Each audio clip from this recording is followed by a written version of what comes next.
نیائی صاحب super powers بھی بغیر اسٹیبلشمنٹ کی بیکنگ کے نہیں چل سکتے.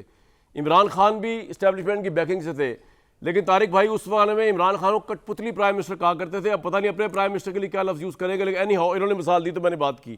آپ کو کوئی بات سمجھ آئی نیائی صاحب ان کی؟ وہ کہہ رہے ہیں ہم تو دنیا میں ہوتے ہی اس طرح ہی ہیں جس طرح چل رہا ہے ادھر. دیکھیں میں حقیقت سمجھتا ہوں کہ اس وقت آپ تحریک انصاف سے پولیٹکس پہ بات کروا لیں یا مسلم نون سے حکومت سے. میرا خیال ہے کہ مجھے نہیں لگتا کہ ان کے دلیلوں میں اتنا وزن ہے کہ یہ اپنے آپ کو بھی کنونس کر پاتے ہوں گے. لیکن بہرحال یہ سیاستدان ہیں, پڑھے لکھے لوگ ہیں, انٹلیکچوئل ہیں, دانشور ہیں, تو یہ باتیں جو بھی کریں گے تو اس میں کوئی نہ کوئی وزن ہوگا, لیکن اپنے طور پہ یہ خود بھی کنونس نہیں ہوں گے.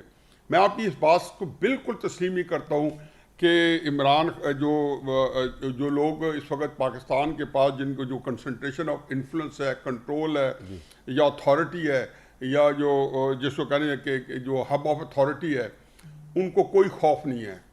یہ جو خوف ہوتا ہے نا, یہ ضروری نہیں کہ آپ کے سامنے کو بندہ تھر تھر کانپ رہا اور بتائے. یہ ایک نفسیاتی کیفیت ہے, اور اس کے اندر کیا بیت رہی ہوتی ہے. میں اگر ویرانے میں میرا گھر ہے, یا چاہے طارق فضل چودھری صاحب کا کسی علیحدہ جگہ گھر ہے اور ان کی بہت سی دشمنی ہے, تو ان کے اپنے اندر دماغ کے اندر جو خوف ہوگا ضروری نہیں کہ ہم اس کو ٹرانسلیٹ کر سکیں. تو میں یہ بات کنونسڈ ہوں, اور ہونا چاہیے. اگر نہیں ہے تو اس کا مطلب ہے کہ یہ ایک اور میرا لمحہ فکریہ میرے لیے ہوگا کہ ان کو یہ خوف ہی نہیں ہے کہ یہاں پہ پاکستان کے دو قوتیں ہیں, ایک مسلح ہے, ایک غیر مسلح ہے, ایک منظم ہے, غیر منظم ہے. ایک ہماری اسٹیبلشمنٹ ہے, اسٹیبلش قوت ہے پاکستان کی, بہت آرگنائزڈ ہے, ڈسپلن ہے, اور کمال کے ریزلٹس دیتی ہے. انڈیا کے خلاف بھی ریزلٹس دیتی ہے. سر مجھے ایک بات بتائیں, جس غیر منظم عوامی قوت کی آپ بات کر رہے ہیں نیائی صاحب, اس نے کب اپنا جلوہ دکھایا ہے ایون اسٹیبلشمنٹ کے مقابلے میں کہ اسٹیبلشمنٹ نے مارشل لا لگائے تو انہوں نے آ کے ان کو مارشل لا لپیٹ دیا ہو؟ میں سوال پوچھ رہا ہوں. کامران میں اور آپ جو ہے نا, میں اور آپ جو ہے, ہمیں سہولت یہ ہے کہ ہم نے یہ ہماری پوڈنگ ہی نہیں ہے. یہ طارق فضل چودھری صاحب جو ہے نا, وہ شاید اس کو تھوڑا سا اس کا جو ہے میرا تو سوال ہے آپ سے, احمد ویسا بھی نہیں کریں گے. وہ ایک میں یہ ادھر ہی آ رہا ہوں کہ اس کا مطلب یہ نہیں کہ غیب, پہلی بات تو یہ کہ غیر منظم طاقت جو ہے.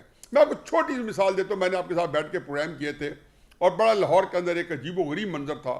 پچھلے سال جو ہے پنجاب کالج کے اندر جو ہے ایک واقعہ ہوا جو جھوٹا ثابت ہوا. آپ کو پتہ ہے کہ 3 دن اسے پورا پنجاب کو اور خصوصاً لاہور کو پیرالائز کر کے رکھ دیا. اور اس میں وہ واقعہ, اس واقعے کے ہونے کے بعد ایک گارڈ نے ایک لڑکی کو ریپ کیا جو جھوٹا تھا, جو بالکل کانکاکٹڈ تھا, جو بعد میں جھوٹ ثابت ہوا, اور پلے اپ کیا. لیکن 3 دن 4 دن تک سمجھ نہیں آتی یہ اونٹ کس کروڑ بیٹھے گا. پنجاب یونیورسٹی نہیں نکلی, گورنمنٹ کا کوئی کالج نہیں نکلا. اب چشم تصور میں یہ ذہن میں رکھیں کہ یہ واقعہ پنجاب یونیورسٹی میں ہوتا ہے. ہمارے یہاں کئی بیمار ذہن ہوتے ہیں, سکھ ذہن ہوتے ہیں, اور وہ سمجھتے ہیں کہ وہ یہ واقعہ ایک ہوتا ہے لاکھوں میں ایک, وہ ایک واقعہ سچا نکل آتا ہے. پنجاب یونیورسٹی میں ہوتا ہے. اس کا تعلق عمران خان سے نہیں ہے, لیکن جو وہاں غیر منظم قوت ہے. سر لیکن میں تو ایک بات پہ حیران ہوں, دنیا کے نیائی صاحب میری بات سن لیں, میری بات سن لیں, فکر مکمل کر لیں. دیکھ سر سوال تو سن لینا.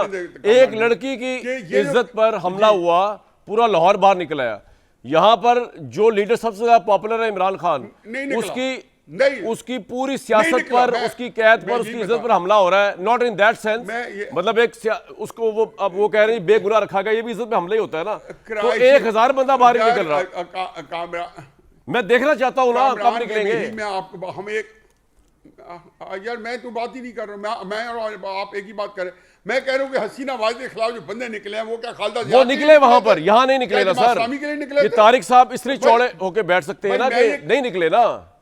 اگر آپ کہہ رہے ہیں کہ الیکشن جعلی, اس کے خلاف لوگ نہیں نکلے باہر. سر یار مجھے بات کرنے دیں. میں کہتا ہوں آپ پھر ادھر پھنسے ہوئے دماغ. میں کہتا ہوں اس سے نکل آئے.